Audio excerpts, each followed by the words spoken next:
ಇಂದ್ರನು ಕಶ್ಯಪ ಮಹರ್ಷಿಯ ಮಗನಾದ ತ್ರಿಶಿರಸ್ಸು ಎಂಬುವವನನ್ನು ಕೊಂದನು. ಕಶ್ಯಪನಿಗೆ ಕೋಪ ಬಂತು. ಅವನು ಇಂದ್ರನನ್ನು ಕೊಲ್ಲುವ ಮಗನಾಗಬೇಕು ಎಂದು ಒಂದು ಯಾಗವನ್ನು ಮಾಡಿದನು. ಆದರೆ ಬಾಯಲ್ಲಿ ಹೇಳುವಾಗ ಅದು ಇಂದ್ರರು ಕೊಲ್ಲುವ ಮಗ ಎಂಬುದಾಗಿ ಹೋಯಿತು. ಅಂತೂ ವೃತ್ರನು ಹುಟ್ಟಿದನು. ವೃತ್ರನು ದಿನಕ್ಕೆ ಒಂದೊಂದು ಬಾಣದಷ್ಟು ಬೆಳೆದನು. ಭೂಮಿ ಆಕಾಶಗಳಲ್ಲೆಲ್ಲ ತಾನೇ ತಾನಾಗಿ ಹೋದನು.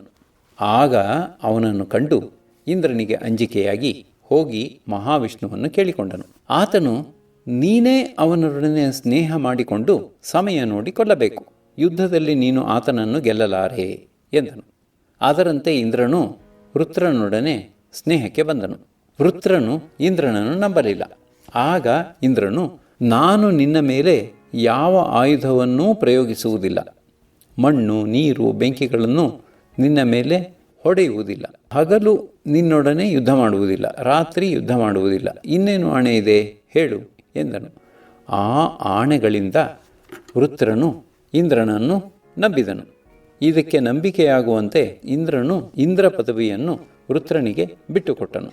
ದಿನವೂ ಇಂದ್ರನನ್ನು ಕರೆದುಕೊಂಡು ವೃತ್ರನು ವಿಹಾರಕ್ಕಾಗಿ ಹೋಗುತ್ತಿದ್ದನು. ಒಂದು ದಿನ ಸಂಜೆಯ ಹೊತ್ತಿನಲ್ಲಿ ಇಬ್ಬರೂ ಸಮುದ್ರ ತೀರಕ್ಕೆ ಬಂದರು. ಅಲ್ಲಿ ಸಮುದ್ರದ ನೊರೆಯು ಗುಡ್ಡೆ ಗುಡ್ಡೆಯಾಗಿ ಬಿದ್ದಿತ್ತು. ಗುಂಡುಗಳ ಹಾಗೆ ಬಿದ್ದಿರುವ ಆ ಗುಡ್ಡೆಗಳನ್ನು ನೋಡಿ ನೃಪನು, ಈ ಗುಡ್ಡೆಗಳಿಂದ ಹೊಡೆದು ಯಾರನ್ನಾದರೂ ಕೊಲ್ಲುವುದು ಸಾಧ್ಯವೇ ಎಂದನು. ಇಂದ್ರನು, ಬಲಿಷ್ಠನಾದರೆ ಸಾಧ್ಯ ಎಂದನು. ಹಾಗಾದರೆ ಇದರಿಂದ ಹೊಡೆದು ನನ್ನನ್ನು ಕೊಲ್ಲುವೆಯಾ ಎಂದು ವೃತ್ರನು ಕೇಳಲು ಇಂದ್ರನು ಸುಮ್ಮನಿದ್ದನು. ಇನ್ನೂ 2 ಸಲ ಕೇಳಲು ಇಂದ್ರನು ತನ್ನಲ್ಲಿಯೇ ಯೋಚಿಸಿಕೊಂಡನು, ಇದು ಹಗಲಲ್ಲ ರಾತ್ರಿಯಲ್ಲ, ಈ ನೊರೆಯು ಆಯುಧವಲ್ಲ, ನೀರಲ್ಲ, ಮಣ್ಣಲ್ಲ, ಬೆಂಕಿಯಲ್ಲ, ಇದರಿಂದ ಹೊಡೆ ಎನ್ನುತ್ತಿದ್ದಾನೆ. ಶ್ರೀ ಮಹಾವಿಷ್ಣುವು ಹೇಳಿದ ಕಾಲ ಬಂದಿರಬೇಕು ಎಂದುಕೊಂಡು ತನ್ನ ವಜ್ರವನ್ನು ಕರೆದು, ನಿನ್ನ ಶಕ್ತಿಯನ್ನು ಇದಕ್ಕೆ ಕೊಡು ಎಂದು ಗುಟ್ಟಾಗಿ ಹೇಳಿ ಆ ಗುಡ್ಡೆಯನ್ನು ತೆಗೆದುಕೊಂಡು, ಇಗೋ ಹೊಡೆಯುವೆನು ನೋಡು ಎಂದು ವೃತ್ರನ ಮೇಲೆ ಎಸೆದನು. ಅದೇ ಅವನನ್ನು ಕೊಂದಿತು. ಅದರಿಂದ ಆಣೆಯಿಟ್ಟರೂ ಶತ್ರುವನ್ನು ಹತ್ತಿರ ಸೇರಿಸಬಾರದು ಎಂದು ಹೇಳಿದನು. ಅದಲ್ಲದೆ, ಎಲೈ ಕಾಗಿಯೇ ಕೇಳು, ತನಗೆ ವೃದ್ಧಿಯೂ ಆಯುಷ್ಯವೂ ಸುಖವೂ ಆಗಬೇಕು ಎನ್ನುವವನು ಶತ್ರುವನ್ನು ನಂಬಬಾರದು. ಸಮುದ್ರದ ಮೇಲೆ ಹೋಗುತ್ತಿರುವ ಹಡಗನ್ನು ಸಣ್ಣ ತೂತು ಮುಳುಗಿಸಿಬಿಡುವುದು. ಅಲ್ಲದೆ ನಾವು ಯಾರಲ್ಲಿ ವಿಶ್ವಾಸ ಮಾಡುವೆವೋ ಅವರಿಂದ ಭಯ ಬಂದರೆ ಅದು ಸಂಪೂರ್ಣವಾಗಿ ನಾಶ ಮಾಡುವುದು. ಬಲವಂತನಾದರೂ ವಿಶ್ವಾಸವಿಲ್ಲದವನು ಕೊಲ್ಲುವುದಿಲ್ಲ. ವಿಶ್ವಾಸ ಪಡೆದಿರುವವನು ತಾನು ದುರ್ಬಲನಾದರೂ ಪ್ರಬಲನನ್ನೂ ಕೊಂದು ಬಿಡುವನು. ವಿಷ್ಣುಗುಪ್ತನು ಒಳ್ಳೆಯದನ್ನು ಮಾಡಿ ಬದುಕು ಎನ್ನುವನು. ಭಾರ್ಗವನು ಮೈತ್ರಿಯನ್ನು ಸಂಪಾದಿಸಿ ಬದುಕು ಎನ್ನುವನು. ಬೃಹಸ್ಪತಿಯು ವಿಶ್ವಾಸವಿಡದೆ ಬದುಕು ಎನ್ನುವನು. ಹೀಗೆ ನೀತಿಶಾಸ್ತ್ರವು 3 ವಿಧವಾಗಿ ಹೇಳುವುದು. ಇದಿಷ್ಟನ್ನೂ ಕೇಳಿ ಕಾಗೆಗೆ ಏನು ಹೇಳಬೇಕೋ ಅದೇ ತಿಳಿಯದಾಯಿತು.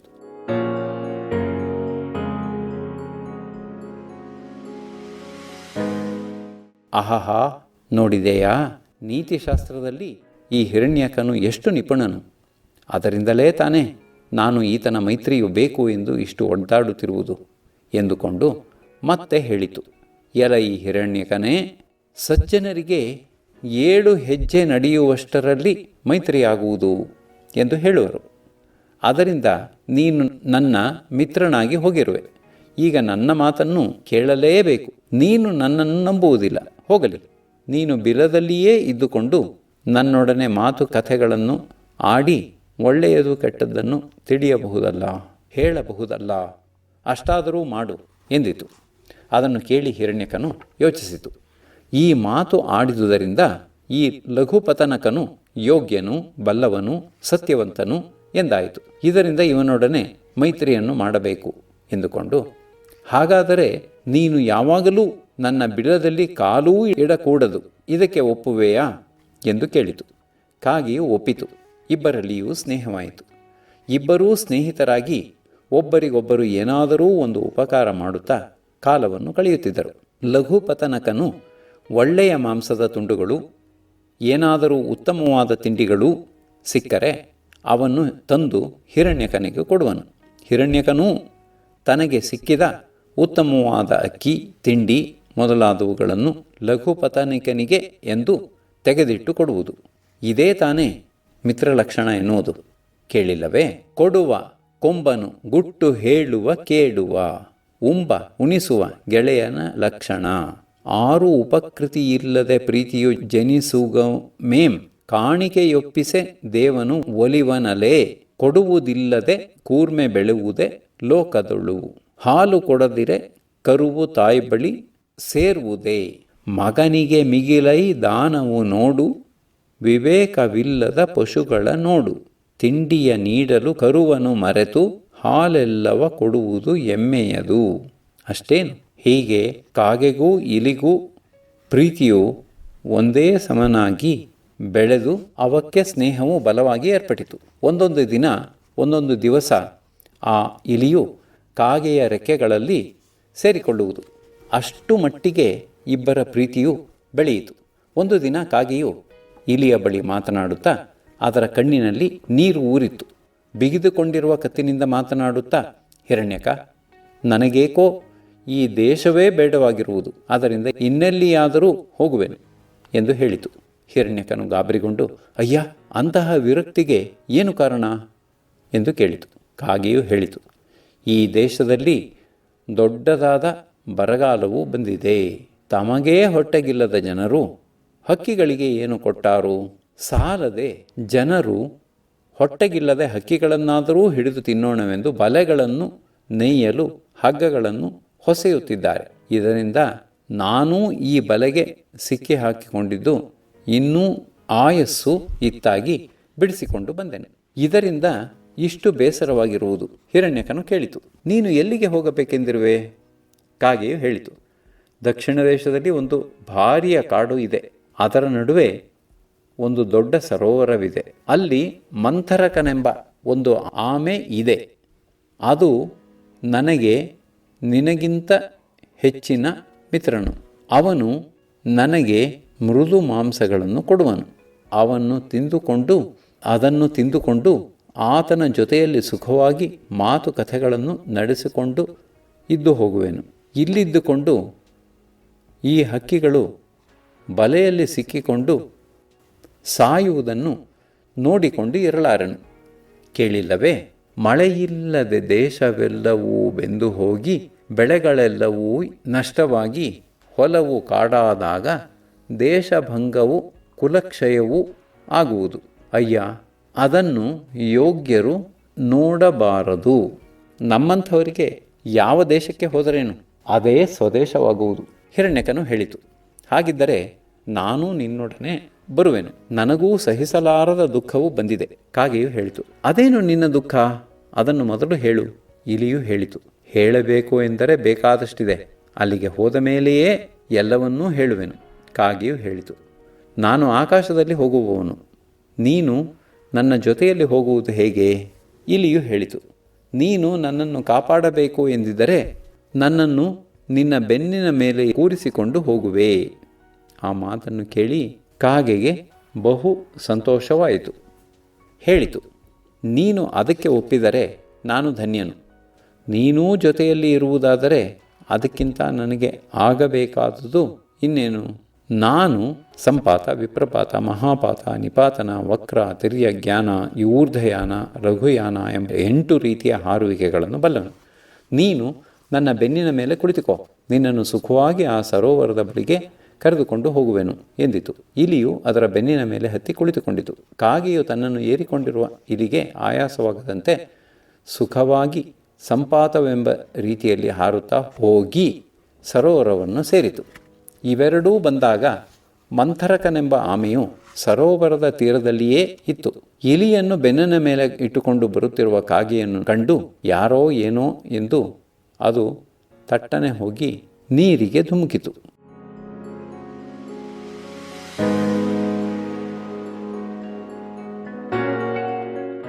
ಲಘುಪತನಕನು ಹಿರಣ್ಯಕನನ್ನು ಒಂದು ಮರದ ಕೊಟ್ಟರೆಯಲ್ಲಿಟ್ಟು ತಾನು ಮರದ ಕೊಂಬೆಯ ಮೇಲೆ ಕುಳಿತುಕೊಂಡು ಗಟ್ಟಿಯಾಗಿ ಕೂಗಿ ಹೇಳಿತು, ಮಂಥರಕ, ಮಂಥರಕ, ಬಾ ಬಾ, ನಾನು ನಿನ್ನ ಶಿಷ್ಯನಾದ ಲಘುಪತನಕನು. ಬಂದು ನನ್ನನ್ನು ಆಲಿಂಗನ ಮಾಡು.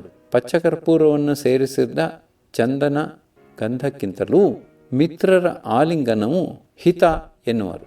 ಅಲ್ಲದೆ ಮಿತ್ರನೆಂಬೆರಡಕ್ಷರದ ಅಮೃತವಾರು ಸೃಜಿಸಿದರೋ ರಕ್ಷೆಯ ಪಂಥಗಳಿಗೆ ಔಷಧವು ಶೋಕ ಶಾಪಕ್ಕೆ. ಅದರಿಂದ ಬೇಗ ಬಾ ಎಂದು ಕೂಗಲು ಆಮೆಯು ಅದನ್ನು ಕೇಳಿ ನೀರಿನಿಂದ ಬೇಗ ಬಂತು.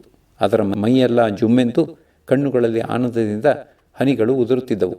ಆಮೆಯು ಹೇಳಿತು, ಬಾ ಬಾ ಮಿತ್ರ, ನನ್ನನ್ನು ಆಲಂಗಿಸಿಕೋ. ನಿನ್ನನ್ನು ನೋಡಿ ಬಹಳ ಕಾಲವಾಯಿತು. ಅದರಿಂದ ಥಟ್ಟನೆ ಗುರುತು ಸಿಕ್ಕಲಿಲ್ಲ. ಅದರಿಂದಾಗಿ ನಾನು ನೀರಿನೊಡಕ್ಕೆ ಧುಮುಕಿದನು. ಕೇಳಿಲ್ಲವೇ? ಅವನ ವೀರ್ಯವು ಕುಲಚೇಷ್ಟೆಗಳು ತಿಳಿಯವು ಅವನೊಡನೆಂದೂ ಗೆಳೆತನ ಕೂಡದು ಎಂದನು ಸುರುಗುರುವು.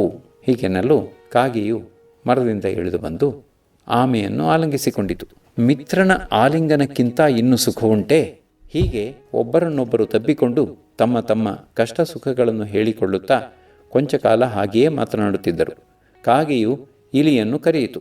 ಹಿರಣ್ಯಕನು ಮಂಥರಕನಿಗೆ ನಮಸ್ಕಾರ ಮಾಡಿ ಚೆನ್ನಾಗಿದ್ದೀಯಾ ಎಂದು ಕೇಳಿ ಲಘುಪತನಕನ ಮಗ್ಗುಲಲ್ಲಿ ಕುಳಿತುಕೊಂಡಿತು. ಆಮೆಗೆ ಇಲಿಯನ್ನು ಕಂಡು ಆಶ್ಚರ್ಯವಾಯಿತು. ಲಘುಪತನಕನನ್ನು, ಅಯ್ಯ, ಇದೇನು ಆಶ್ಚರ್ಯ? ನೀನು ಇಲಿಗಳನ್ನು ತಿನ್ನುವವನು. ನಿನಗೂ ಈತನಿಗೂ ಸ್ನೇಹವು ಹೇಗೆ ಆಯಿತು ಹೇಳು ಎನ್ನಲು ಕಾಗೆಯು ಹೇಳಿತು, ಈತನು ಹಿರಣ್ಯಕನು, ನನಗೆ ಜೀವದಂತೆ ಇರುವವನು. ಅಷ್ಟೇನು, ಮಳೆ ಹುಯ್ಯುವಾಗ ಬೀಳುವ ಹನಿಗಳೆಷ್ಟೋ, ಆಕಾಶದಲ್ಲಿರುವ ನಕ್ಷತ್ರಗಳೆಷ್ಟೋ, ಮರಳಿನಲ್ಲಿ ಎಷ್ಟು ಕಾಡುಗಳು ಇರುವುವೋ ಅವಕ್ಕಿಂತಲೂ ಈತನಲ್ಲಿ ಗುಣಗಳೂ ಹೆಚ್ಚಾಗಿರುವುವು. ಆತನು ಪಾಪ ದುಃಖಕ್ಕೆ ಸಿಕ್ಕಿರುವನು. ಮಂಥರಕನು ಅದನ್ನು ಕೇಳಿ ನಿನ್ನ ಸ್ನೇಹವನ್ನು ಬಯಸಿ ಎಂದನು. ಮಂಥರಕನು ಅದನ್ನು ಕೇಳಿ ಈತನ ದುಃಖವೇನು ಎಂದು ಕೇಳಿತು. ಕಾಗೆಯು, ನಾನೂ ಕೇಳಿದೆನು, ಹೇಳಬೇಕಾದುದು ಬಹಳ ಇದೆ, ಅಲ್ಲಿಗೆ ಹೋದ ಮೇಲೆ ಹೇಳುವೆನು ಎಂದಿತು. ನಾನೂ ಕೇಳಿಲ್ಲ. ಅದರಿಂದ ಎಲ ಈ ಹಿರಣ್ಯಕನೇ, ಈಗಲಾದರೂ ನಮ್ಮಿಬ್ಬರಿಗೂ ನಿನ್ನ ದುಃಖ ಬೇಸರಗಳ ಕಾರಣವನ್ನು ಹೇಳು ಎಂದನು. ಇಲಿಯು ಹೇಳಿತು. ಹಿರಣ್ಯಕನ ಕತೆ. ದಕ್ಷಿಣ ದೇಶದಲ್ಲಿ ಒಂದು ನಗರವಿರುವುದು. ಅದರ ಹೆಸರು ಮಹಿಲಾರೋಪ್ಯ ಎಂದು. ಅಲ್ಲಿಗೆ ಸಮೀಪವಾಗಿ ಮಹಾದೇವನ ಮಂದಿರವೊಂದು ಇರುವುದು. ಅಲ್ಲಿ ತಾಮ್ರಚೂಡನೆಂಬ ಒಬ್ಬ ಸನ್ಯಾಸಿಯು ಇದ್ದನು. ಅವನು ನಿತ್ಯವೂ ನಗರದಲ್ಲಿ ಭಿಕ್ಷೆಯನ್ನು ತಂದು ಜೀವನ ಮಾಡಿಕೊಳ್ಳುವನು.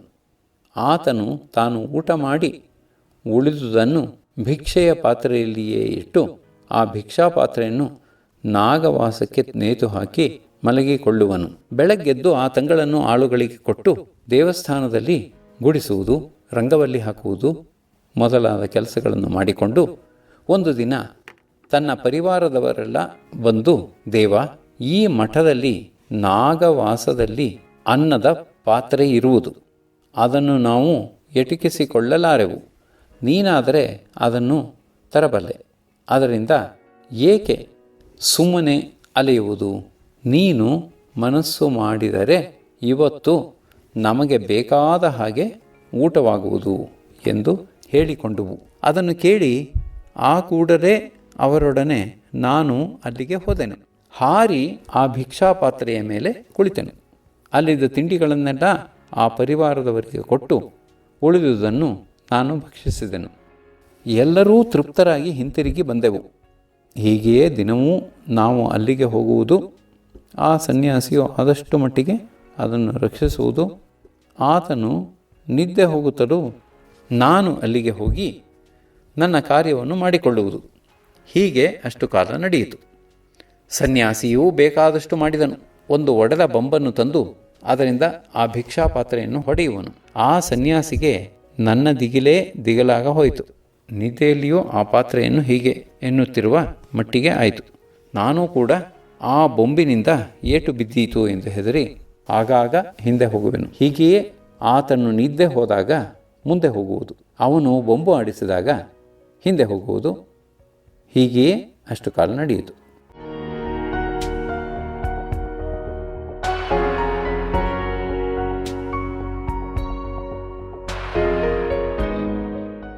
ಹೀಗೆ ಇರಲು ಒಂದು ದಿನ ಆತನ ಸ್ನೇಹಿತನೊಬ್ಬನು ಅಲ್ಲಿಗೆ ಬಂದನು. ತಾಮ್ರಚೂಡನು ಆತನನ್ನು ಬೇಕಾದ ಹಾಗೆ ಸತ್ಕರಿಸಿ ಅಲ್ಲಿಯೇ ನಿಲ್ಲಿಸಿಕೊಂಡನು. ರಾತ್ರಿ ಇಬ್ಬರೂ ಒಂದೇ ಎಡೆಯಲ್ಲಿ ದರ್ಭೆಯ ಹುಲ್ಲನ್ನು ಹಾಸಿಕೊಂಡು ಮಲಗಿದರು. ಇಬ್ಬರೂ ಮಲಗಿಕೊಂಡು ಧರ್ಮ ಕಥೆಗಳನ್ನು ಹೇಳಿಕೊಳ್ಳುತ್ತಿದ್ದರು. ತಾಮ್ರಚೂಡನಿಗೆ ಆತನ ಕಥೆಗಳನ್ನು ಕೇಳುವುದಕ್ಕಿಂತಲೂ ನನ್ನನ್ನು ಬೆದರಿಸುವುದರಲ್ಲೇ ಹೆಚ್ಚು ಮನಸ್ಸು. ಆತನು ಏನೇನೋ ಹೇಳುತ್ತಿದ್ದರೂ ಈತನು ಒಡೆದ ಬೊಂಬನ್ನು ಆಡಿಸುತ್ತಲೇ ಇದ್ದು ಆತನಿಗೆ ಅಡ್ಡ ಮನಸ್ಸಿನಲ್ಲಿ ಉತ್ತರ ಕೊಡುತ್ತಿದ್ದನು. ಅದನ್ನು ಕಂಡು ಆ ಹೊಸಬನಿಗೆ ಕೋಪ ಬಂತು. ಆತನು, ನೀನೆಂತಹ ಸ್ನೇಹಿತನಯ್ಯ, ನನ್ನೊಡನೆ ಸಂತೋಷವಾಗಿ ಮಾತನಾಡುವುದಕ್ಕೂ ನಿನಗೆ ಇಷ್ಟವಿಲ್ಲ. ಇದು ರಾತ್ರಿಯಾದರೂ ಸರಿ, ಈಗಲೇ ನಾನು ಇಲ್ಲಿಂದ ಎದ್ದು ಹೊರಟು ಹೋಗುತ್ತೇನೆ. ಮನೆಗೆ ಬಂದವರೊಡನೆ ಮುಖ ಕೊಟ್ಟು ಮಾತನಾಡಬೇಡುವೆ. ಬರುತ್ತಲೂ ಎದುರಿಗೆ ಬಂದು ಮೃದು ಮಧುರವಾಗಿ ಮಾತನಾಡಿ ಒಳ್ಳೆಯದು ಕೆಟ್ಟದ್ದು ಹೇಳಿಕೊಳ್ಳದವನ ಮನೆಗೆ ಹೋಗಬಾರದು. ನೀನು ಗರ್ವಿಷ್ಠನು, ಅದರಿಂದ ನಿನ್ನ ಸ್ನೇಹವನ್ನು ಬಿಟ್ಟೆನು. ಮಠವೂ ಸಿಕ್ಕಿತೆಂದು ನಿನಗೆ ಗರ್ವ ಬಂದಿರುವುದು, ಅದರಿಂದ ಮೂರ್ಖ, ನಾನು ಈಕೋ ಹೊರಟೆನು ಎಂದು ಗದರಿಸಿಕೊಂಡನು. ಅದನ್ನು ಕೇಳಿ ತಾಮ್ರಚೂಡನು ಹೆದರಿಕೊಂಡು ಹೇಳಿಕೊಂಡನು, ಭಗವನ್, ಹಾಗೆಂದುಕೊಳ್ಳಬೇಡ. ನಿನ್ನಂಥ ಸ್ನೇಹಿತನು ನನಗೆ ಇನ್ನೊಬ್ಬನಿಲ್ಲ. ಆದರೂ ನಾನು ಹೀಗೆ ಅಡ್ಡ ಮನಸ್ಸು ಆಗಿರುವುದಕ್ಕೆ ಕಾರಣವಿದೆ. ಕೇಳು, ಇಲ್ಲೊಂದು ಕೆಟ್ಟ ಇಲಿಯು ಸೇರಿಕೊಂಡಿದೆ.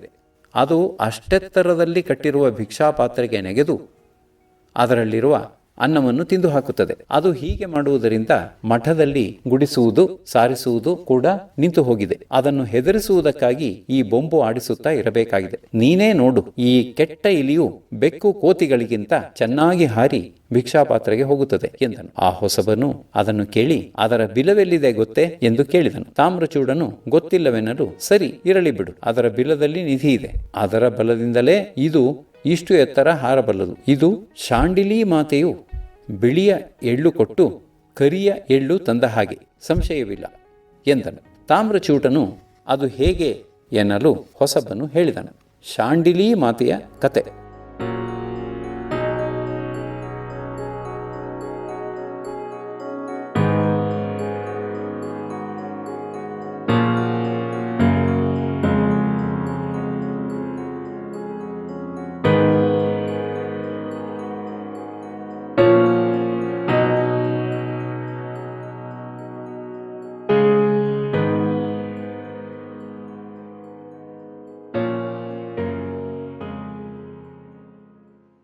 ಇದುವರೆಗೂ ಪಂಚತಂತ್ರ ಸರಣಿ ಕಾರ್ಯಕ್ರಮ ಕೇಳಿದಿರಿ. ಕಾರ್ಯಕ್ರಮದ ಪ್ರಸ್ತುತಿ ಡಾಕ್ಟರ್ ಪಾಂಡುರಂಗ ವಿಠ್ಠಲ್ ಅವರು.